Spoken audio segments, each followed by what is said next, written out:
یہی گڑبڑیں نہیں ہونی چاہیے، سب سوچ کے. جبھی میں آپ کو اس کی مثالیں آپ کو دوں گا ساری، اتنی ساری میں آپ کو ڈھیر ساری دوں گا، آپ اس کو عربی بنا کر لا کر دیں انشاءاللہ تعالیٰ. میں آپ کو بتاؤں گا. ہاں بولیں بھائی، مرد کے 2 گھر. مرد کے 2 گھر، بیتا رجولی. آپ ابھی تو کھینچ کے بول دیں تاکہ صحیح میں آئے ریکارڈنگ. بیتا اور الرجولی، اس کے بعد اور اس کے 2 بیٹے. ہاں ابنتو تو اس کی ایک بیٹی ہو گئی بھائی.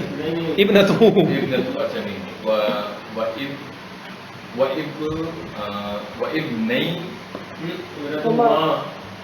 کیا؟ اچھا آپ بتا دیں، چلیں آپ پورا بولیں. وا کے بعد بتائیں آگے کیا ہے. ہما تو میں نے مرد 1 کہے تھے یا 2؟ 2 بیٹے کہے نا. بیٹے 2 کہے نا، تو آپ ضمیر کو ہما کیوں لوٹا رہی ہے بھائی؟ ہاں ابنا ہو، یہی تو میں بول رہا ہوں. کس کی طرف کیا لوٹ رہا ہے؟ ضمیر اپنے مرضی کے مطابق ہو. تو مرد تو 1 تھا نا، اس کے بیٹے 2 تھے، تو آپ نے کہنا وبنا ہو، بس ختم. جس جگہ تثنیہ بن رہی ہے وہاں تثنیہ آئے گی، جس جگہ نہیں بن رہی وہاں تثنیہ نہیں، وہاں ایک ہی آئے گا. یہ سب چیزوں کو ذہن میں رکھنا ہے. اردو کو دیکھیں، ترکیب تحت المعنی، ترکیب جو ہوتی ہے وہ معنی کے تحت ہوتی ہے. تو آپ لفظی ترجمے میں غور کریں کیا بات ہو رہی ہے. مرد کے 2 گھر تھے تو بیتا، گھر 2 تھے نا، مرد تو 1 ہے نا، تو بیتا اور رجولی ہو گیا. اب اس کے بعد ہے اس کے 2 بیٹے، تو مرد 1 ہی ہے. وبنا ہو، یہ ہو گیا. اگر میں آپ کو بولتا 2 مردوں کے 2 گھر اور 2 بیٹے، پھر آپ کہتے بیتا رجلینی وابناہما. اب ذرا مجھے بتائیں کہ مثال کے طور پر بہت سی عورتوں کے 2 گھر بنائیں. عربی بہت سی عورتوں کے 2 گھر. ہاں بنائیں.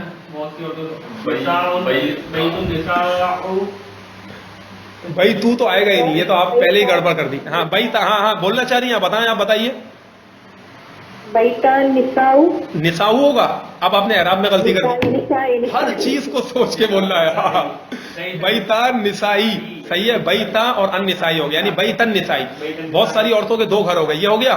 اب آپ بولیں اور ان سب کی 2 بیٹیاں. یہ سمجھانے کے لیے میں بول رہا ہوں. چلے اب بیٹیوں کی جگہ ہم یوں کر دیتے ہیں، اور ان سب عورتوں کے 2 باپ. چلو، اور ان سب عورتوں کے 2 باپ کیسے بولیں گی؟ اب آپ ہی بتائیں، آگے کریں. اور ان سب عورتوں کے 2 باپ. اب آپ یہاں ضمیر لوٹے گیا، بس یہ ذہن میں رکھنا. اور عورت کا ترجمہ اس ضمیر کے اندر ہی آ جائے گا. ہاں، اور ان کے، اور میں نے کیا کہا، ان سب عورتوں کے 2 باپ. تو یا تسنیہ بھی آ رہا ہے، جمع کی بھی ضمیر آ رہی ہے، سب مکس ہو رہا ہے. یہ 1 باغ ہو گیا. باقی صحیح بنا ہے، لیکن آپ نے بس بستان کو 1 کر دیا. 2 باغ ہیں ان سب عورتوں کے. بھائی بستان ہی آتا ہے کیا باغ کے لیے؟ اور بھی تو دوسرا لفظ آتا ہے، حدیقتن بھی آتا ہے، وہ لگاؤ، بستان لگاؤ. چلو بستان لگا کے بولیں ان سب عورتوں کے 2 باغ، کیسے بولیں گے بتائیں. یہ بظاہر ایک پوائنٹ ہے، اس میں آپ کی اتنی گرامر صحیح ہو سکتی ہے کہ آپ کے تصور سے باہر ہے. اس طرح اگر آپ پریکٹس کرتے رہے نا، جو میں باتیں کر رہا ہوں، جس طرح میں نے آپ کو پوائنٹ دیے، یہ سارا اسی کے تحت آ رہا ہے. بولے آپ.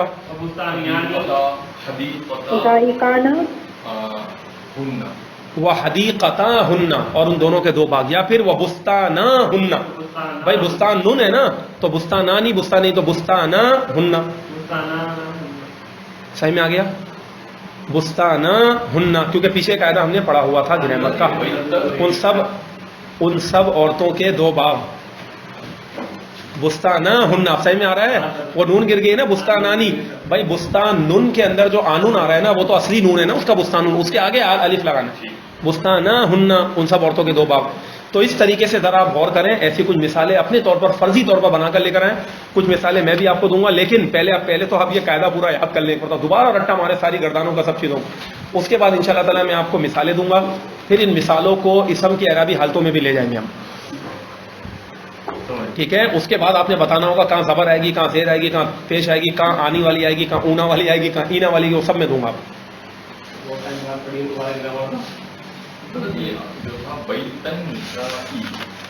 ہاں، اور بہت سی عورتوں کے 2 گھر. بیتن نسائی، پڑھنے میں تو بیتن آئے گا نا، لیکن لکھیں گے الف.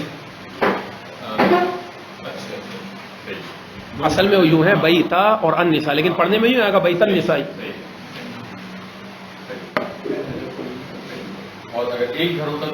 یہ تھوڑا سا میں آپ کے دماغ کو جو نا کھولنا چاہ رہا ہوں، آزمائش، ایک یہ مشق ہے سمجھیں، کہ اس سے آپ کا دماغ کھلے گا کہ عربی کس طریقے سے کیا ہوتی ہے، کس طرح ہوتا ہے نا.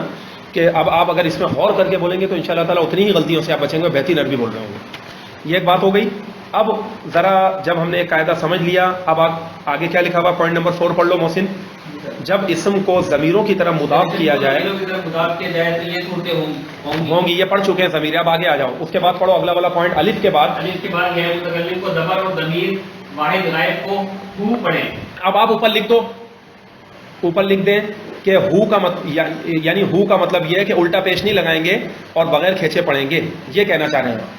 ہو پڑھو، ہو کے اوپر ایک پیش لگی ہوئی ہے نا، یعنی اس پر الٹا پیش نہیں آئے گا جیسا کہ عام حالات میں آتا ہے، اور اس کو بغیر کھینچے پڑھیں گے. تو اس سے آپ کو یاد ہوگا کہ فرق کیا ہے. سر ہو پر الٹا پیش نہیں آئے گا اور اس کو بغیر کھینچے پڑھیں گے.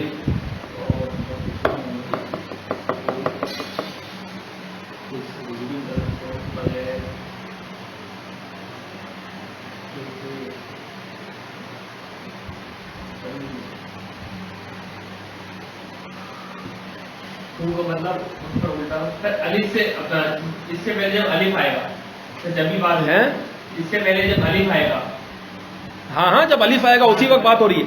یہ تو دیکھو باقی پیچھے پوری بات لکھی ہوئی ہے، اسی بات کے اوپر میں نے آپ کو یہ حاشیہ لکھا ہے. صحیح ہے نا. تو اب اس کے بعد پڑھیں جیسے عصایا بولیں مجھ ایک مرد یا عورت کی لاٹھی. اب یہاں الف آیا تو یا متکلم کو کیا آ گئی زبر، عصائی نہیں پڑھا جیسے کتابی یوں نہیں پڑھا، یا آگے. اب آگے آؤ، عصاہو تو ہا کو الٹا پیج دیا کہ ایک پیج دیا سیدھا سیدھا، عصاہو یہ ہو گیا. یدایا، یدایا کا مطلب بتائیں. میرے دونوں ہاتھ. میرے دونوں ہاتھ، شاباش. اسی طرح اگر میں بولوں میری دونوں کتابیں، اب آپ بناؤ عربی.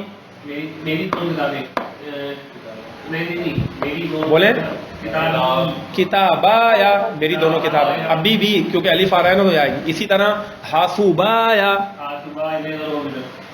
اب ایک اور میں آپ کو بتاؤں، اب مجھے بتائیں تسنیہ بنانے کے 2 طریقے ہیں. ایک کیا ہے حاسوبانی، دوسرا کیا ہے حاسوبینی. اب جب یہ تسنیہ کا صیغہ جب مضاف ہوتا ہے تو نون تسنیہ گر جاتی ہے نا. تو اب ذرا مجھے بتائیں دونوں طریقے سے بول کے بتائیں. حاسوبایا میرے دونوں کمپیوٹر، اور حاسوبیا تو کیا بنا بولیں حاسوبئی اور یا، تو اس کو پھر ایک ہی یا ملا کر اور تجدید لگا کر لکھ دیتے ہیں حاسوبیا. اصل میں تو حاسوبینی یا تھا نا، حاسوبئی اور یا تو الگ الگ لکھنے کی ضرورت نہیں ہے، با اور چھوٹی یا بنائیں، اس کے بعد تجدید لگائیں اور زبر دے دیں تو یہ بن گیا میری دونوں کتابیں. یہ حالت نصبی اور جری میں ہوگا. حاسوبیا، حاسوبایا، حاسوبیا. اسی طرح کتابایا، کتابیا. کیا انہوں نے جو حالت لکھی ہے خالی کتاب آیا، یہ حالت رفعی لکھی ہے. اسی طرح یدایا اور ایک اور یدیا. یدیا کا مطلب ہے یدینی اور یا میرے دونوں ہاتھ. صحیح میں آ رہا ہے. اس طرح ہیں یہ گردانیں. اب اس کو آپ نے یاد بھی کرنا ہے انشاءاللہ تعالی جو ہم نے سمجھایا. حروف جارہ کے ساتھ بھی ضمیریں ملتی ہیں، آگے لکھا ہے جو مجرور متصل بحرف جر کہلاتی ہیں. ان کی گردانیں یہ ہیں. یہ ساری گردانیں ہم نے پڑھ لی ہیں. اب ذرا تنبیہ نمبر 1 پر آ جاؤ. تنبیہ نمبر 1 میں کیا ہے عبداللہ بھائی آپ پڑھ لیں، یہ کیونکہ قریب ہے نا. آواز یہاں آواز ہو. جی تنبیہ بھائی، لی جو حرف جار ہے ضمیر واحد متکلم کے سوا باقی ضمیروں کے ساتھ لا پڑھا جاتا ہے. اب دیکھیں یہ وہی لی حرف جر ہے جو آپ بولتے تھے نا لی زیدن، زید کے لیے. جب اس لی حرف جر کے ساتھ ہو ضمیر لگاتے ہیں تو اس کو لی ہی نہیں پڑھتے. کیا نہیں پڑھتے؟ نہیں، اس لام کو زبر دے کر اور ہو ضمیر پڑھ دیتے ہیں. لہو یعنی لہو کیا ہے اس ایک مرد کے لیے. آپ نے دیکھا لہو. تو اب اگر کوئی بولے کہ بھائی ہر جگہ لی لی لی پڑھ دیں، جب اسم کے ساتھ آتا ہے، جب کسی بھی ناؤن کے ساتھ آتا ہے لی زیدن زید کے لیے، لی کتابن کتاب کے لیے، لی مسجدن مسجد کے لیے، لی ابنن بچے کے لیے بیٹے کے لیے، لبنن لی بنتن لڑکی کے لیے. صحیح ہے نا. تو اب یہی بات بتانا چاہ رہے ہیں کہ جب اس کے ساتھ ضمیر لگتی ہے نا، لام حرف جر کے ساتھ یہ ضمیر آتی ہے، تو اس کو لیہو نہیں بولنا. کیا نہیں لیہی بولنا، بلکہ اس لام کو زبر پڑھو ضمیر کے ساتھ لہو. پھر اس لام کو اس گردان کے اندر خالی زبر زبر زبر ہی ہے. لہما لہم لہا لہما لہنا لکا لکما لکم. یعنی اس کے اندر یہ بات فکس ہے، بس اس میں بھی کوئی سمجھنے والی وہ نہیں ہے، رٹا ہی ہے. لیکن اگر میں آپ کو کہوں لہو کی جگہ کہوں اس ایک مرد کے لیے کی جگہ میں کہوں زید کے لیے، تو اب آپ لا زیدن نہیں کہیں گے، کیا کہیں گے؟ لی زیدن کہیں گے. تو یہ لی وہی ہے جو لا بن گیا ہے اور دونوں کا ترجمہ ایک ہے. ضمیر کے نہ اس کو لام کو زبر پڑھتے ہیں. اب چلیں آگے. تو کیا کہہ رہے ہیں؟ ضمیر واحد متکلم کے سوا. واحد متکلم کا مطلب کیا ہے؟ جب آپ کہتے ہیں میرے لیے بولیں لی. اب دیکھیں یہاں پر لئی بولا ہے کہ لی بولا ہے؟ اب اس جگہ میں لام کو زیر آئی ہے، باقی سب کے اندر لام کو زبر ہے کہ نہیں ہے گردان میں؟ یہ بات کہی جا رہی ہے. کے علاوہ باقی ضمیروں کے ساتھ لام پڑھا جاتا ہے جیسا کہ ابھی لکھا گیا، اور لی کو لیا بھی پڑھا جاتا ہے.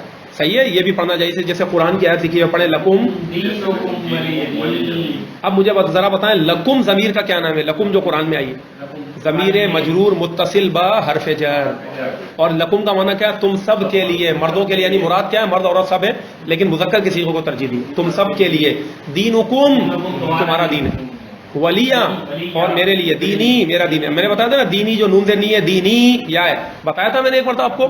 دیکھیں انہوں نے بریکٹ میں لکھا ہوا ہے, اصل میں جو دینی ہے نا یہ وزن کو برقرار رکھنے کے لیے قافیے کے لیے کلام یوں ذکر کیا گیا ہے قرآن میں, یعنی قل یا ایھا الکافرون لا اعبد ما تعبدون. تو اسی طرح چلتے چلتے آگے لکم دینکم ولی دین, نون نون آ رہا ہے نا, تو اس لیے ہم وزن کلام کرنے کے لیے یا کو گرا دیا گیا, ورنہ در حقیقت کیا ہے؟ دینی میرے لیے میرا دین ہے. جب ہی نون کے نیچے زیر آ رہی ہے دینی, اس یا کو ہم وزن کلام کرنے کے لیے یہاں گرایا گیا ہے. ٹھیک ہے, کب بسا اوقات ایسا بھی ہوتا ہے عربی میں, تو اصل میں دینی ہے. تو تمہارے لیے تمہارا دین, میرے لیے میرا دین. اگر آپ سے کوئی بولے لکم ضمیر کا نام کیا ہے تو آپ کہیں گے ضمیر مجرور متصل بحرف جر. اگر کوئی بولے دین حکم کا نام کیا ہے تو دین اسم ہے نا, تو آپ کہیں گے وہی ضمیر ہے بس بائسم ہے, ضمیر مجرور متصل بائسم, کیا بائسم, بس یہ بنا, یہ ہو گیا. اب آگے پڑھیں ضمیر واحد متکلم من کے ساتھ لگے تو من نہیں پڑھنا چاہیے. آگے چلیں, اور الا اور علا کے ساتھ لگے تو الیہ اور علیہ, اور فی کے ساتھ لگے تو فیہ پڑھنا چاہیے. آخری ایک اور پوائنٹ آپ سمجھتے چلے, دیکھیں توجہ کریں, ایک اور پوائنٹ, ایک پوائنٹ بس آخری رہ گیا آپ کا, وہ یہ ہے کہ اگر یہ ضمیریں آ رہی ہو, کیا آ رہی ہو, جیسے میں بولوں کہ مثال کے طور پر لکم اور المالو, کیا کہوں, بولیں لکم اور المالو. اب ذرا توجہ کریں, لکم کا مطلب کیا ہے؟ تم سب مردوں کے لیے, المال مال ہے. تو اب لکم اور المال آ رہا ہے, تو ال کا جو حمزہ ہے وہ حمزۃ الوصل یہ گرے گا. تو اب یہ جو لکم کی میم ہے اس کو ہم کیا اعراب دیں گے؟ اس کو پیش دیں گے, کیا دیں گے؟ تو اس کو پھر ہم ملا کے پڑھیں گے لکم المالو. کیا پڑھیں گے؟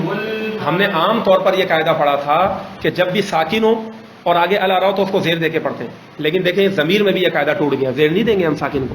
لکم کی میم کو زیر نہیں دینا, بلکہ لکم کی میم کو کیا دینا ہے؟ پیش دینا ہے. تو پھر ہم ملا کے بولیں گے لکم المالو, بولیں اسی طرح لکم الکتاب, تمہارے لیے کتاب ہے. صحیح میں آ رہا ہے یہ قاعدہ؟ اس کے علاوہ لہم بھی ہو, ان سب کے لیے مال ہے, تو لہم المالو, میم کو پیشی دینی ہے. لکم الکتاب, لہم الکتاب, بولیں لہم الحاسوب, ان سب کے لیے کمپیوٹر ہے. تو لہم یعنی ہم ضمیر اور کم ضمیر کو جب آگے ال کے لام میں ملانا ہو تو اس کو پیشی دینی ہے. کیا پڑھنی ہے؟ پیش دینی ہے. بس یہ بات یہاں تک آپ کی مکمل ہوئی. یہ لکھا ہوا ہم اور کم کے بعد جب کوئی اسم معرب باللام ہو, یعنی اس کے بعد الف لام آ رہا ہو, تو ان دونوں کے میم کو ضمہ یعنی پیش دے کر لام تعریف میں ملا کر پڑھو. جیسے لہم المالو ولکم المالو, ان کے لیے بھی مال ہے, تمہارے لیے بھی مال ہے, ان کے لیے اور تمہارے لیے مال ہے. یہاں تک یہ آپ کی ضمیروں کا سبق مکمل ہوا. انشاءاللہ تعالی اسی الدرس الحادی عشر, اسی 11واں سبق کا کچھ حصہ, آخری پوائنٹ باقی ہے, وہ اگلے سبق میں ہم پڑھیں گے. وما علینا الا البلاغ.